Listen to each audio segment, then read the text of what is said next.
Notre passage d'aujourd'hui, on revient en fait ce qu'on avait déjà regardé il y a quelques dimanches. C'est 1 Thessaloniciens, chapitre 5, verset 18. 1 Thessaloniciens 5, 18.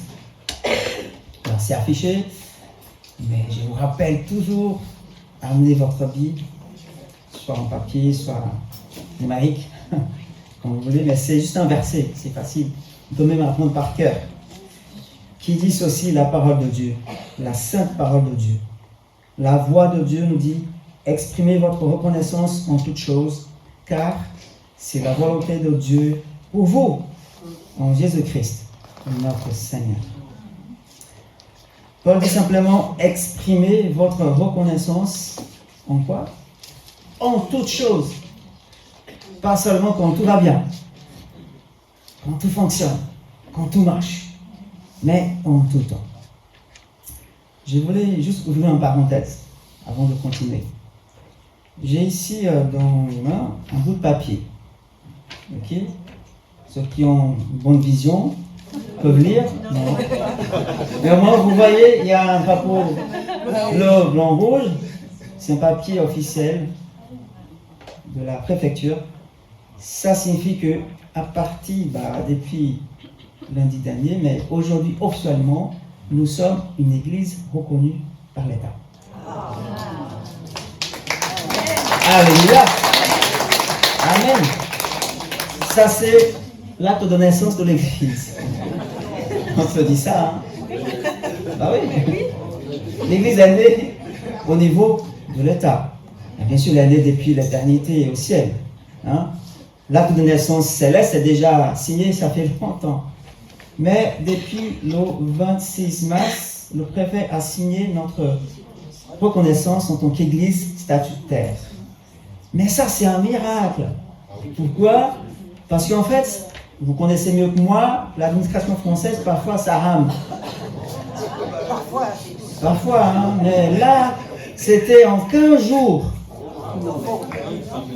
En 15 jours, c'est pas normal pour ça, pour l'église.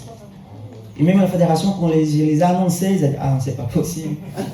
Ah oui, c'est possible. Il y a une autre personne qui en est en contact avec un missionnaire américain. Il a dit, mais tu connais quelqu'un à la préfecture? Ben non, je connais personne. Mais je connais quelqu'un qui connaît tout, qui sait tout.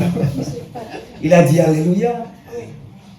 Mes amis, c'est vrai, c'est un miracle d'avoir ce papier-là au bout de 15 jours.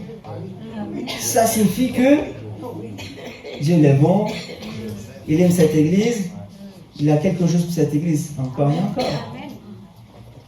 Et c'est pour ça que je dis, on peut être reconnaissant pour ça déjà, mais pour plein de choses qu'il a déjà fait. Hein? Et on dit gloire à Dieu. On peut, je ne sais pas, applaudir, ou crier, ou célébrer le Seigneur, parce qu'il est bon. Merci Seigneur. Merci pour tout ce que tu fais, Seigneur. Moi, je suis content. Ça se voit? Oui. Heureusement, tant mieux. Parce que parfois, les gens me voient bien. T'es fatigué, toi? Qu'est-ce qui se passe? Non, je suis bien. Parfois, mon visage est un peu comme ça, mais à l'intérieur, je suis content. Et là, ça va, ça rayonne. Je suis content parce que je sais que Dieu est à l'œuvre dans cette église, parmi vous, parmi nous, à travers cette église, pour bénir cette région. Et nous pouvons dire gloire à Dieu pour tout, Seigneur. Et Paul, la parole de Dieu, nous incite, nous exhorte aujourd'hui, exprimez votre reconnaissance en toutes choses. Pas d'excuses, il dit. Pas besoin de choisir en quoi vous allez être reconnaissant. Et cette phrase signifie en grec simplement, il faut que vous soyez connectés en tout coup, qui vous entoure. Soyez attentifs à ce qui se passe autour de vous, à chaque détail. Et pour cela, on peut être reconnaissant envers Dieu en toutes choses. Être en connexion avec tout ce qui se passe, toutes choses dans ma vie. Et exprimer ma reconnaissance, peu importe ce que cela peut être. Évidemment, à la perception, il y a encore de l'écho. C'est pas grave. C'est pas grave? Ok. Après, si ça vous gêne, vous me dites. Hein. C'est la question. C'est la technique. Merci Seigneur pour la technique aussi. Même si parfois ça nous gêne. Non, c'est pas trop mal. Bien évidemment, on peut être reconnaissant, mais à l'exception du péché. Ça c'est clair, hein? Mais Paul nous dit, il est en train de nous dire, peu importe la tribulation, l'épreuve, peu importe la situation, nous devons trouver une raison, un moyen de remercier Dieu. Il faut trouver une raison de remercier Dieu. Il faut, mes amis, aussi se rappeler que la gratitude est l'essence même de la vie d'un chrétien. C'est ça qui doit jaillir de notre cœur. La gratitude, la reconnaissance.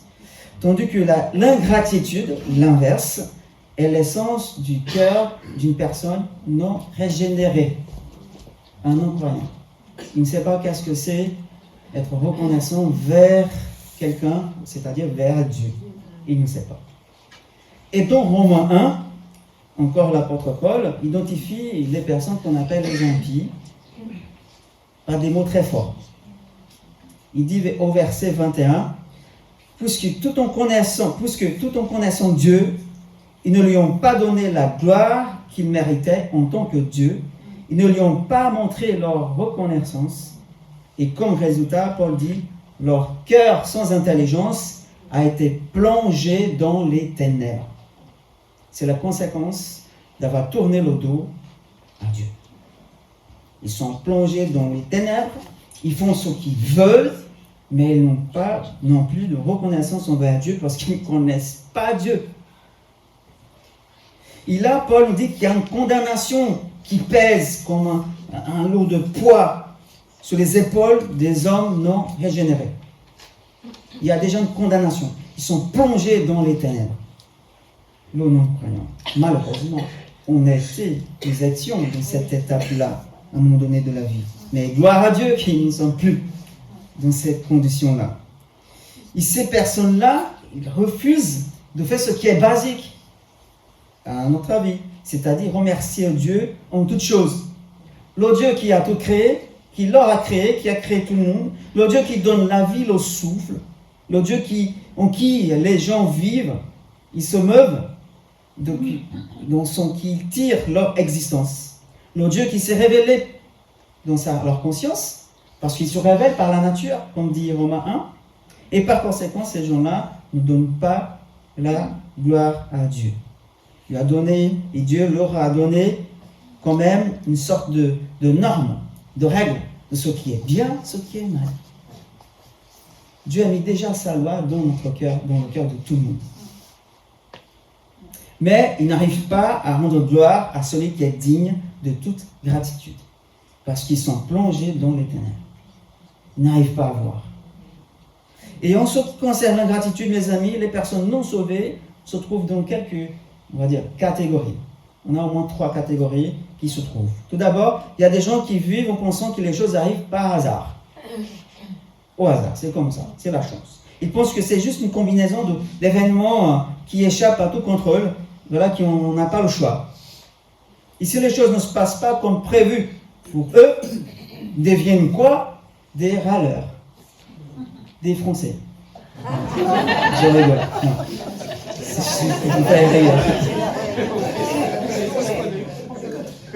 Quand les choses ne marchent pas comme ils avaient prévu, comme ils veulent, ils râlent, quoi. Ben, c'est normal, c'est la nature humaine en fait, c'est pas que le français. Hein. Moi aussi, je râle aussi de temps en temps. Et pour eux, la vie après prend un goût amer. Rien ne marche. Ils n'ont donc aucune gratitude. C'est fermé. Dans ce cas, il n'y a personne à remercier. Ils attribuent le peu du bien qui peut arriver au hasard, à la chance. C'est la vie, c'est comme ça. Parfois ça marche, parfois ça ne marche pas. Deuxième catégorie, il y a les fatalistes, qui pensent qu'il y a une force d'influence en quelque part dans le monde. Peut-être même les étoiles, hein, qui pensent qu'il y a des énergies qui nous conduisent, une autre aberration de leur imagination. En quelque sorte, pour eux, tout est imposé. Ils doivent accepter comme tel. Ils sont fatalistes. c'est inévitable. C'est la destinée. On n'en discute pas. C'est comme ça. Qui doit-on remercier? Personne encore. Aucune personnalité. Il n'y a pas un nom, c'est une force sans nom. Qu'il n'y a pas de personnalité, il y a d'autres personnes à dire merci. C'est la chance, c'est la vie, c'est le hasard. Et enfin, il y a ceux qui pensent être capables de tout contrôler. Ils pensent qu'ils contrôlent tout avec leur capacité mentale, l'intelligence, l'argent, le pouvoir qu'ils ont. Voilà. Ils ont des pensées positives. Tout ira bien. Ne t'inquiète pas, ça va aller. Mais avec ça, des pensées positives. Mais ces gens-là, généralement, ils réussissent, parfois. Ça arrive. On connaît pas mal de gens qui sont vraiment bien, mais qui ne sont pas chrétiens. Bien, entre guillemets, on va dire. Dans la vision matérielle, mondaine. On est d'accord. Il y a même des gens, des chrétiens, qui disent, mais Seigneur, pourquoi lui, pourquoi pas moi? Alors qu'il ne te craint pas, il ne t'aime pas, alors qu'il n'est jamais malade, il ne manque rien, moi. C'est la galère, quoi. Parfois, on fait ce rapport, mais on a tout avec Dieu. Ephésiens 1. Nous avons toutes les bénédictions déjà au ciel. Mais parfois, on se dit, pourquoi pas moi? Et là, ces gens, on pense qu'ils ont le pouvoir de tout contrôler. Je ouvre en parenthèse, je ferme. Et puis, cette troisième catégorie, des gens qui ont réussi, mais ils finissent pour attribuer le mérite à qui? À eux-mêmes. Parce qu'ils sont capables, leurs capacités personnelles sont fortes, sont là. Et toute bonne chose qui leur arrive, c'est eux qui l'ont accompli. C'est eux qui ont orchestré, qui ont pensé, planifié, exécuté. C'est eux qui ont tout fait. Alors, il n'y a pas de place pour Dieu. Parce que c'est eux qu'on doit remercier. C'est eux qui sont devant. C'est eux qui méritent la gloire. Des gens qui pensent qu'ils sont capables de tout contrôler. Ainsi, le monde, les amis, est constitué de ces genres de personnes-là, des personnes ingrates, qui ne peuvent pas remercier, soit parce qu'ils attribuent tout ce qui arrive à la chance, au hasard, soit ils sont ingrates parce qu'ils ont une affaire de la destinée, c'est comme ça, on n'a rien à faire, et d'autres encore, comme ces derniers-là qu'on a vus, c'est eux qui ont fait. C'est eux qui ont accompli, parce qu'ils sont capables, ils pensent qu'ils ont le pouvoir. Mais là, ce sont des personnes non régénérées. Et par nature, ils sont ingrates, ces personnes-là. Et nous étions dans ces côtés-là avant. Si vous, maintenant, faites partie de la famille de Dieu, bien entendu. Mais, lorsqu'une personne naît de nouveau, qu'est-ce qui lui arrive? Il est naturel pour cette personne-là de remercier Dieu pour tout. C'est normal. C'est normal pour vous qui êtes nés de nouveau de remercier Dieu pour toutes choses. Pourquoi? Parce qu'il y a une nouvelle nature en vous. Donc ces personnes-là. Il y a un nouveau cœur. Il y a une nouvelle âme. Il y a une nouvelle vie intérieure. Il y a quelque chose de différent à l'intérieur. Et c'est cela qui nous pousse à vraiment remercier Dieu pour tout. Ce n'est pas la nature humaine. Parce que la nature humaine ne veut pas remercier Dieu. Elle veut remercier soi-même. Parce que je suis capable. Alors, je vous pose une question tout ça. Est-ce qu'on peut trouver quelqu'un de plus reconnaissant qu'un chrétien? Non. Ça ne doit pas être. On ne peut pas trouver une personne plus reconnaissante qu'un chrétien. Deux. Voilà, ouais, toi, moi. Et tous ceux qui sont là. Même si parfois on ne se rend pas compte, mais oui, si on a des chrétiens, on a les personnes les plus reconnaissantes au monde. Parce qu'on sait pourquoi ça arrive et dans quel but. Même si parfois on doute un peu, est-ce que c'est bien le chemin, est-ce que c'est bien ça, Seigneur? Mais on remercie quand même. Si on est un chrétien, un bon chrétien. Oui, on peut trouver chez les chrétiens des personnes vraiment reconnaissantes. Parce que les actions de grâce deviennent une partie essentielle de sa nouvelle nature. Ça fait partie, c'est naturel. C'est pas normal par la nature, pour la nature humaine, mais c'est normal pour la nouvelle nature. Et c'est bien sûr le fruit de l'œuvre de l'Esprit Saint. C'est pas nous-mêmes, c'est pas toi, Romain. C'est le Seigneur. C'est l'Esprit Saint. Alors si tu as l'Esprit Saint en toi, tu es une personne reconnaissante. Il faut simplement mettre ça en pratique. Parce que parfois, ça endormit un peu. Parce qu'on est dans la machine. Tous les jours, on ne voit pas les signes, on ne voit pas la vie passer, quoi. C'est pour ça que je disais avant, il faut être connecté avec toutes les choses qui sont autour de nous, qui nous entourent, pour trouver un moyen de remercier Dieu en toutes choses. Alors pour un non-chrétien, l'ingratitude est une chose normale. Mais chez les chrétiens, chez le chrétien, chez toi, non. C'est pas normal d'être ingrat. C'est normal d'être reconnaissant. D'avoir cette gratitude qui jaillit comme une fontaine de l'intérieur. De cette nouvelle vie, de cette nouvelle personne qui est en toi, de ton nouveau moi. C'est de là qu'il va venir vraiment la vraie reconnaissance. Vers la bonne personne, vers Dieu. Mais, est-ce qu'il est possible que même les chrétiens, toi, deviens une personne ingrate? Est-ce qu'on peut être ingrat, même en étant chrétien? La réponse est oui. C'est qu'on dit non, pas de problème. On est pour vous. Mais oui, c'est possible, malheureusement. Et puisque nous pouvons tomber dans le péché de l'ingratitude, parce que c'est un péché d'être ingrat, le Nouveau Testament, la Bible, nous rappelle à maintes reprises à la gratitude. Et le principe universel qui met tout ça en ordre, c'est Romains 8, 28. Très connu. Qui dit, du reste, les frères et sœurs, nous savons que tout contribue au bien de tout le monde. Non. De ceux qui aiment Dieu. De ceux qui sont appelés conformément à son plan. Ce verset-là, c'est comme un parapluie, vous voyez?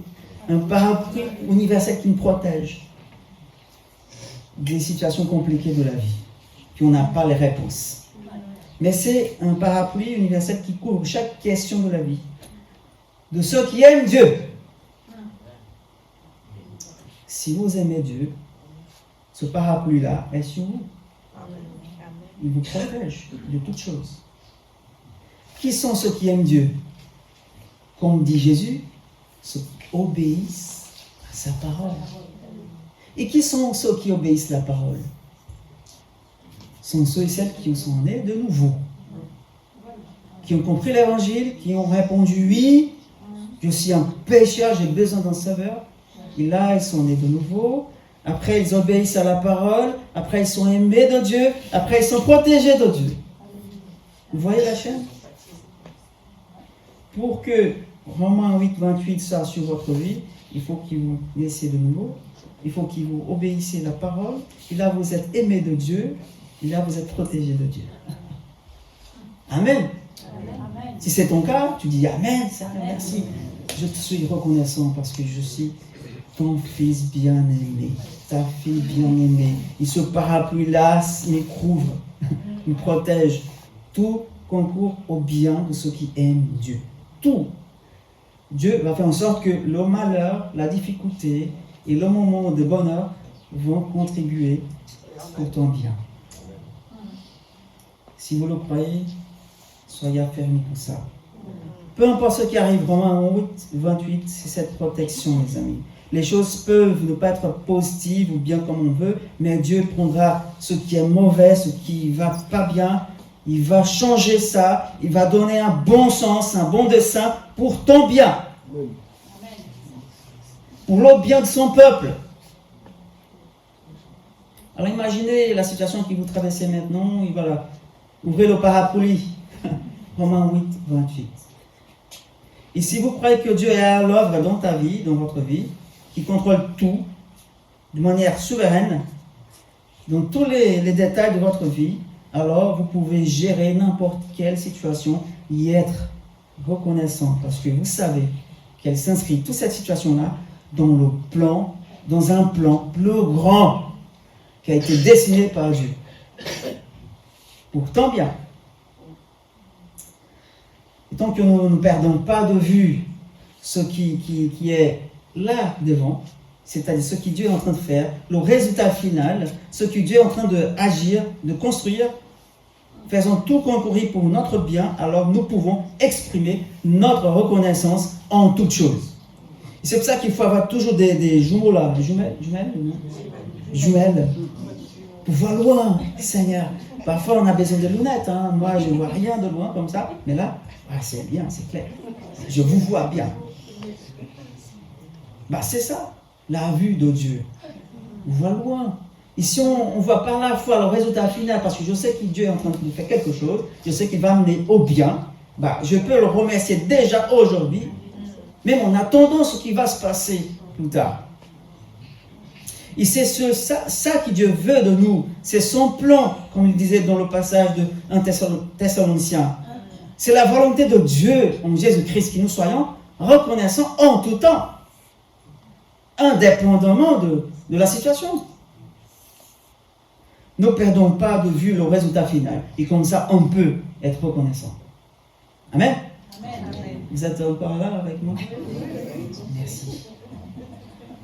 Mais mes amis, même avec tout ça, ces vérités-là, qui nous rassurent, ce parapluie universel, divin, malgré tout cela, parfois nous manquons de reconnaissance. Et je pense que nous vivons, peut-être que vous êtes d'accord avec moi, dans une culture de plus en plus ingrate. C'est vrai, hein? D'une part, il y a des gens qui ont plus ce dont ils ont besoin. D'autre part, il y a des gens qui n'ont pas assez ou n'ont rien de tout. Mais peu importe ce qu'ils ont, ce qu'ils n'ont pas, ceci engendre vraiment une terrible ingratitude. Les gens ne sont pas reconnaissants, ils sont en fait insatisfaits tout le temps. On voit la génération de l'insatisfaction. C'est jamais assez ce qu'on a. Et c'est pourquoi le Nouveau Testament exhorte ceux qui aiment Dieu, nous, l'Église, à ne pas nous conformer au monde actuel, à cette culture ingrate, mais à être reconnaissant en toutes choses. 2 Corinthiens 4,15 dit ceci: oui, tout cela arrive à cause de vous, afin que la grâce, en se multipliant, fasse abonder la reconnaissance d'un plus grand nombre à la gloire de Dieu. Ce qu'il veut dire, c'est que lorsque les gens reçoivent la grâce du salut, la grâce de Dieu, cela conduit en retour à des actions de grâce. Que pour le salut, c'est bon, ça y est, on a tout pour remercier Dieu. Cela devrait être normal. C'est le mode de vie d'un chrétien. C'est son style de vie. On doit grâce à Dieu sans cesse, tout le temps. Dès qu'il se réveille le matin, gloire à Dieu, merci Seigneur, je suis toujours là. J'ai encore la possibilité de m'habiller. J'ai quelque chose à manger. Je respire, mon corps bat. Merci Seigneur. Ephésiens 5, l'apôtre Paul aussi écrit au verset 3 que l'immoralité sexuelle, l'impurité sous toutes ses formes, ou la soif de posséder ne soit même pas mentionnée parmi vous. Il parle des actes. Ensuite, il dit qu'on n'entende pas de paroles grossières, de propos stupides ou équivoques. C'est inconvénient. Mais plutôt des paroles de reconnaissance. Il est en train de dire que lorsque tu ouvres la bouche, rien de ça ne doit en sortir, mais plutôt des paroles de reconnaissance, de grâce. Et là, mes amis, il faut que je vous dise, parce que ça me concerne aussi, les chrétiens doivent être connus par leur gratitude. Et pas de râleur, mais de gratitude. Même si la situation c'est terrible, merci Seigneur parce que tu nous donnes la possibilité de traverser cette situation. Les gens vont me poser des questions, mais comment vous faites ça? Et plus loin dans Ephésiens 5, verset 18, Paul dit: ne vous enivrez pas de vin, cela mène à la débauche. Soyez au contraire remplis de l'esprit. Et qu'arrivera-t-il? Dites-vous des psaumes, des hymnes et de cantiques spirituels. Chantez et célébrez de tout votre cœur des louanges au Seigneur. Du Seigneur. Cela signifie, mes amis, qu'il y aura une joie, une allégresse, des prières, des louanges, des chants. Et au verset 20, il dit « Remerciez constamment Dieu le Père pour tout, au nom de notre Seigneur Jésus-Christ. » Un croyant rempli de l'Esprit, mes amis, est un chrétien normal. C'est naturel. C'est un croyant reconnaissant. C'est un croyant joyeux. Alors si tu es rempli de l'Esprit, tu rendras grâce à Dieu pour tout. Cela va être naturellement sorti de toi, comme une fontaine, va jaillir de l'eau vive. Ce ne sera pas forcé, ni imité, parce qu'ils font, je fais aussi pareil maintenant. Ce sera naturel, parce que c'est toi qui es rempli de l'Esprit. C'est par ta foi, une foi personnelle. Alors, même on entend des troubles. La Bible nous dit, comme dit Paul aux Philippiens, ne vous inquiétez de rien. Mais en toute chose, faites connaître à Dieu vos besoins par des prières et des supplications dans une attitude de reconnaissance. Ne vous inquiétez de rien, mais faites tout ça dans une attitude de reconnaissance. Chantez, priez, célébrez Dieu. Faites connaître à Dieu tous vos besoins dans une attitude de reconnaissance. Pas en disant, Dieu, je t'oblige à faire ça. J'ai le droit, Seigneur, de recevoir. Comment Jésus a prié avant d'être crucifié? Pas ma volonté, Seigneur, mais la tienne. Je te suis reconnaissant, Seigneur. Même si cette coupe, c'est trop difficile. Mais je te remercie parce que tu es là. Il sort de ce moment d'angoisse, de prière, fortifié vers la croix. Et nous, comment on réagit quand Dieu dit, oui, tu vas à la croix. Oui, tu vas traverser ça. Tu vas traverser ce désert-là. Tu vas entrer dans la fournaise, ok? Comment on réagit? Seigneur, je te remercie pour la fournaise. On ne dit pas ça, c'est vrai? Mais il faut le dire, en fait. Je te remercie parce que si tu m'envoies là, c'est parce qu'il y a un plan pour ça. C'est pour mon bien.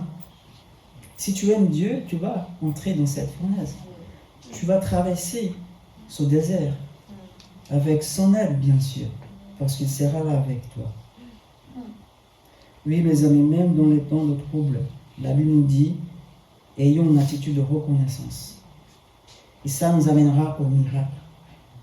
Ça nous amènera à un nouveau niveau avec Dieu. Un niveau plus fort, plus intime avec lui. C'est comme si la gratitude, pour un chrétien, c'est comme un parfum.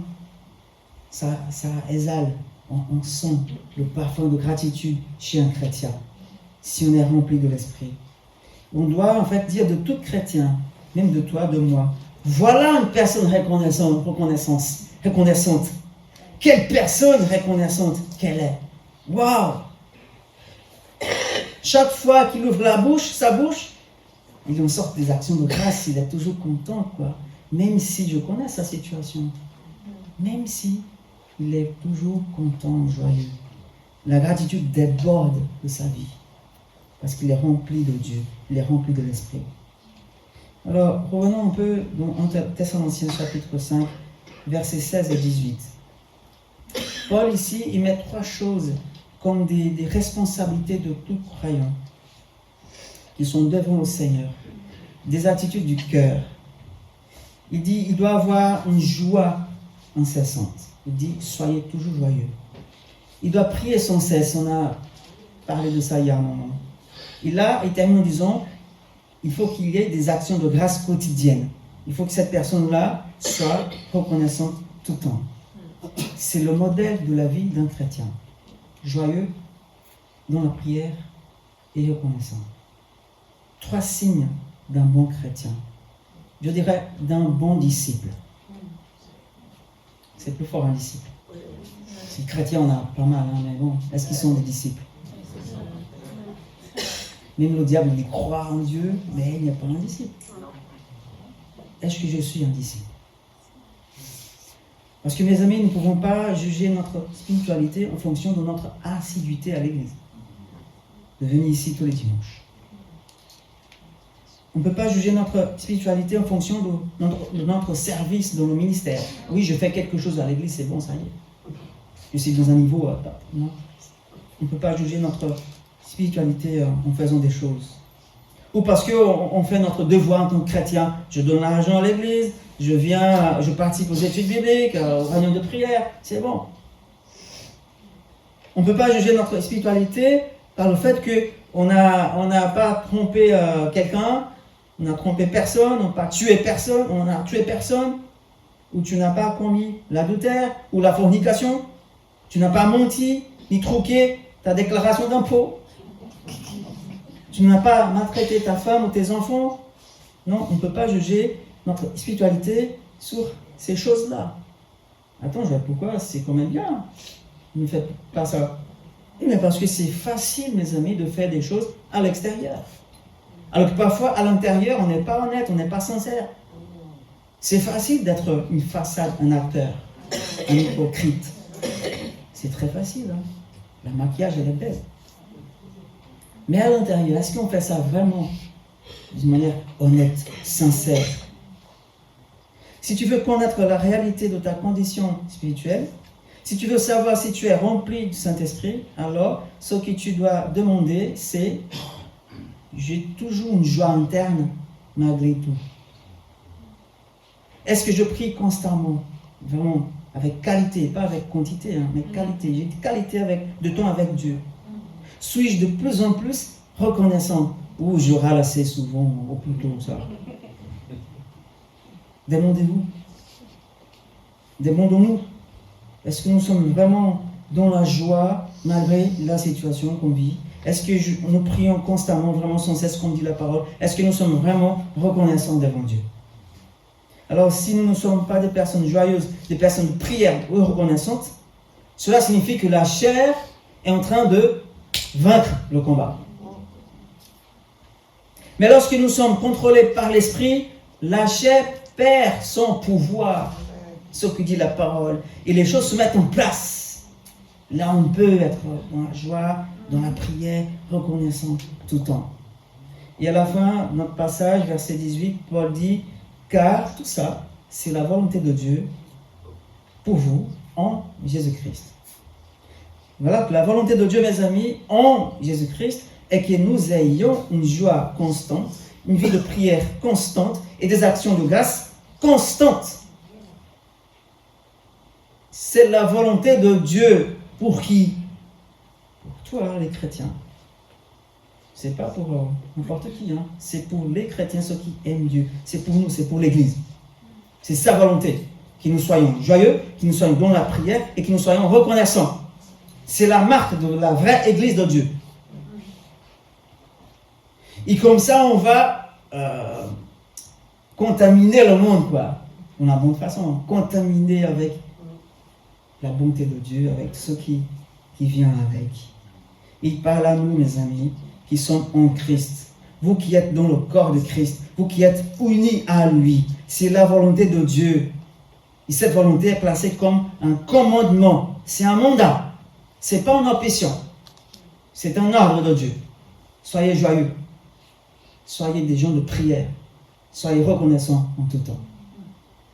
Soyons, mes amis. C'est le mandat de Dieu. C'est la volonté de Dieu. Et là, on se dit, mais Joël, parfois, c'est pas facile, hein, c'est pas évident d'être tout le temps joyeux, de chanter toujours des chants comme ça, de prier constamment, d'être reconnaissant parce que les choses ne fonctionnent pas. Oui, je sais que c'est pas facile. On ne fait pas toujours ces choses-là. Pourquoi? C'est facile. Parce qu'on est encore là, dans la chair. On est encore pécheurs. On est encore des gens qui ratent un peu la cible de Dieu. Parce que la chair est toujours présente. Il y a des choses qui nous bloquent. Parfois, on est bloqué par le doute. Il y a au moins 3 choses, je vais terminer avec ça. Parfois, il y a des choses qui nous bloquent d'être des personnes joyeuses, qui prient et qui sont reconnaissantes. La première, c'est le doute. Parfois, on doute de Dieu. On doute de son caractère. Il y a ceux qui ne sont pas sûrs que la parole de Dieu est vraiment digne de confiance. Oui, je sais, mais ça a été écrit depuis des siècles pour des gens comme moi qui ont rajouté des choses, qui ont effacé telle phrase. Il y a, oui, des gens qui doutent. Hein. Mais si vous doutez de la véracité de Dieu, vous aurez des difficultés d'être reconnaissant. C'est clair. Parce que vous ne serez pas entièrement sûr qu'il tiendra sa parole. Sa promesse qu'il nous a faite en Romains 8, 28. Si on doute de Dieu. Et certains même doutent de la puissance de Dieu. Ah non, Joël, ma situation elle est trop compliquée. Oui, je sais, c'est trop compliqué pour toi. Pour nous. Oui, c'est complexe, je sais, je comprends. Mais non, Dieu, il peut tout faire, quoi. Certains peuvent même aller jusqu'à remettre l'amour de Dieu en question. Oui, Joël, si Dieu m'aimait vraiment, pourquoi je suis là dans cette situation? Regardez Jésus. Tous ces doutes-là, mes amis, vont ôter la gratitude. Elles vont empoisonner notre cœur. Ils vont vraiment dévorer cette notion d'être reconnaissant à Dieu. Deuxième obstacle, l'égoïsme. Pourquoi l'égoïsme? C'est l'attitude qui dit « Je le veux de cette façon. Je veux comme ça. Je ne suis pas content de la manière dont Dieu conduit ma vie. Je ne voulais pas à gauche, mais elle m'amène à droite. Je ne suis pas content des circonstances dans lesquelles je me trouve. » L'égoïste dit « Dieu, dégage de ton trône, laisse-moi la place. Laisse-moi régler ma vie, quoi. Laisse-moi vraiment prendre le volant. Je veux contrôler tout. Je veux gérer ma vie. Je veux prendre mes décisions de ma façon. Ma volonté est plus importante que la volonté de Dieu. Mon plan est plus important et plus génial que le plan de Dieu. » L'égoïste dit, je veux mon travail de cette façon. Je veux mon église de cette façon. Je veux que mon conjoint soit comme ça. Je veux que mes enfants soient comme ça. Je veux. L'égoïste dit toujours ça. Hein? Alors la volonté personnelle prend l'au-dessus sur le plan de Dieu. Et le résultat est un esprit ingrat. Ne remercie personne. Troisième et dernière catégorie, c'est ce qui bloque, en fait, c'est la mondanité, l'amour du monde. C'est quelqu'un dont la vision est remplie des plaisirs de ce monde-là, la popularité, la soif de posséder, les futilités du monde. Ces gens ont les yeux fixés sur la réussite, ils ne voient que ça. Ils ont les yeux fixés sur l'endroit où ils veulent aller ou être, sur un bien particulier qu'ils veulent acheter ou avoir, ou une position, une carrière à atteindre. Leurs yeux sont trop fixés sur le monde matériel. Et Paul dit que si notre foi en Jésus se limite à ce monde-là, nous sommes les plus misérables du monde. Et si les choses ne marchent pas pour ces personnes-là qui sont mondaines, ils n'obtiennent pas ce qu'ils veulent, ils passent le reste de leur vie à afficher une attitude mécontente. Il ne voit jamais la bénédiction de Dieu dans les détails de la vie. Si nos yeux, mes amis, sont fixés sur le monde matériel là, alors nous aurons du mal à être reconnaissants. Car tout ce qui à quoi nous accrochons et qui ne marche pas nous pousse à être ingrats. Ça, c'est l'obstacle de la mondanité.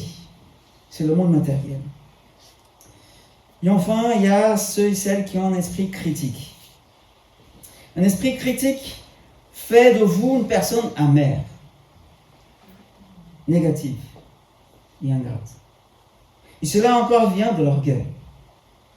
Il provient d'un ego qui dit « je vaux mieux que ça, je mérite mieux ». Comme je disais, pourquoi pas moi? Regarde, c'est une personne qui n'est jamais satisfaite. Cela rouillera la spiritualité de cette personne, de son amour. Cette attitude critique va détruire la reconnaissance. Mes amis, moi, pendant longtemps, bien sûr avant d'être converti chrétien, pendant longtemps, je n'étais pas du tout satisfait de ce qui j'étais, moi. Comment ça, vous savez, je suis pas grand, je suis petit. Ça m'a gêné beaucoup pendant longtemps de ma vie. Oui, parce que ça me donnait un peu des ennuis avec les copains, les copines, que ça ne marchait pas. Moi, j'étais un peu complexé. On dit comme ça, complexé? Merci. Et puis, j'étais pendant longtemps pas satisfait. Je disais, mais pourquoi je suis comme ça, Dieu? Pourquoi je ne suis pas grand, plus grand un peu, quelques centimètres? J'ai même du mal à trouver des habits, il faut que j'aille dans le secteur des enfants, au magasin, au rayon adolescent, parce que parfois ça ne marche pas, les adultes. La taille, ça ne va pas. Je dois toujours retoucher, aller dans la couturière pour faire des retouches. Bah, merci Seigneur, parce qu'ils sont là pour retoucher les habits. Mais vous voyez, j'étais insatisfait, et parfois on est encore... il y a des choses encore qui ne sont pas satisfaits, parce qu'on est comme ça, ou j'ai pas ça, ou si, ça. Et ça, c'est un esprit critique, on critique tout le temps. On n'est pas content. On n'est pas content parce qu'on est encore dans cette salle. Bah non, merci Seigneur. Hein? Depuis 27 ans, c'est bien. On a encore la liberté. Et l'apôtre Paul nous dit, il donne son exemple, il a pris le contentement. Il a dit aux Philippiens, chapitre 4. Il a pris à se contenter, à se satisfaire de ce qu'il était, de ce qu'il avait. Mais il a dit, j'ai appris. C'était pas acquis comme ça, comme un passe de magique, un baguette magique. Non, j'ai appris. Je sais pas combien de temps il a pris pour apprendre tout ça, mais il a dit, j'ai appris. Et c'est pour ça qu'on doit apprendre aussi, à ne pas être critique. Déjà sur nous-mêmes, mais aussi sur les autres qui nous entourent. Apprendre à être content. Ce qui tu es, avec ce que tu as. Et comme ça, tu peux remercier Dieu. Mais si tu restes toujours dans la critique, tu ne vas pas réussir à remercier Dieu. Et enfin, il y a l'impatience. L'obstacle, l'impatience. Certaines personnes ne sont pas reconnaissantes parce qu'elles sont mécontentes de ce que Dieu n'agit pas selon leur agenda, selon leur montre. Dieu ne respecte pas mon timing. Et là, ces gens-là, ils ne supportent pas de rester longtemps dans la salle d'attente. Quand on va au médecin, c'est comme ça. Hein. Il a dit 14h, mais c'est déjà 16h. L'impatience nous empêche d'être reconnaissants. Si vous êtes impatient, attention. Je pense que vous connaissez des gens comme ça. Ils veulent une bénédiction instantanée. Maintenant, je passe la carte sans contact. C'est rapide. Ils ne peuvent pas dire merci Seigneur pour le temps que tu prends pour me bénir. Merci Seigneur pour le processus qui est long, mais merci quand même. Je te remercie. Je te loue pour cela, même si ça prendra du temps. L'impatient ne va jamais prier comme ça. Ils sont incapables d'attendre patiemment. Bien sûr, ils en sont impatients. Ils sont incapables de remercier Dieu pour le processus qui prend du temps. Mais l'impatience détruira tout simplement la reconnaissance. Chers frères, chères sœurs, apprendrez à remercier Dieu pendant le processus. C'est important. Là, on attend qu'on puisse acheter notre nouvelle salle, notre bâtiment, la maison pour Dieu. On attend patiemment. Mais ne laissons pas l'impatience nous bloquer pour être reconnaissants envers Dieu. Je ne sais pas, il y a un projet dans ta vie aussi qui, parfois, ça prend du temps, mais soyez reconnaissants pendant le processus, pendant le chemin. Apprenons à voir les petits signes dans le processus pour lequel on pourra un jour remercier Dieu, même si on peut commencer déjà aujourd'hui. Ne soyons pas pressés de voir s'accomplir les choses que Dieu a déjà prévues. Voilà ceux qui volent notre gratitude, le doute, l'égoïsme, l'amour du monde, un esprit critique et l'impatience. Ça vole notre gratitude. Et tout cela nous laisse vides, indifférents, léthargiques, apathiques sur le plan spirituel de Dieu. Mes amis, quelle que soit notre situation, quelle que soit la forme qu'on est en train de vivre là, si on laisse ces choses empêcher notre reconnaissance, on est dans le péché. Et si vous aimez Dieu, vous n'aimez pas le péché. Je sais. Alors, soyons-nous reconnaissants pour les bénédictions infinies de Dieu qu'il nous a données déjà en Christ. Nous devons être reconnaissants pour le salut la victoire sur le péché, la mort sur le diable. Nous devons être reconnaissants pour la direction divine qu'il nous donne, pour la provision de nos besoins de chaque jour. Nous devons être reconnaissants pour l'espérance de la gloire qui va venir. Et si on n'est pas reconnaissant, mes amis, c'est un péché. C'est le résultat.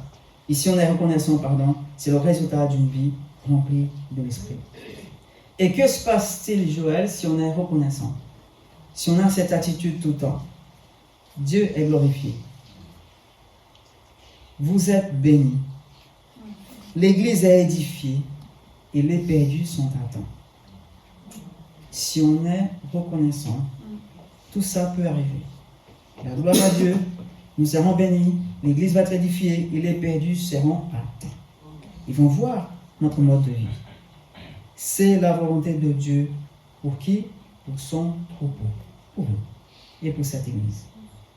Allons-nous être reconnaissants tout le temps, en toutes choses? Amen. Nous le serons par la foi, avec l'aide du Saint-Esprit, qui nous bénisse, qui nous fortifie à continuer à marcher dans ce monde-là en étant reconnaissants en toutes choses. Et à lui soit toute la gloire.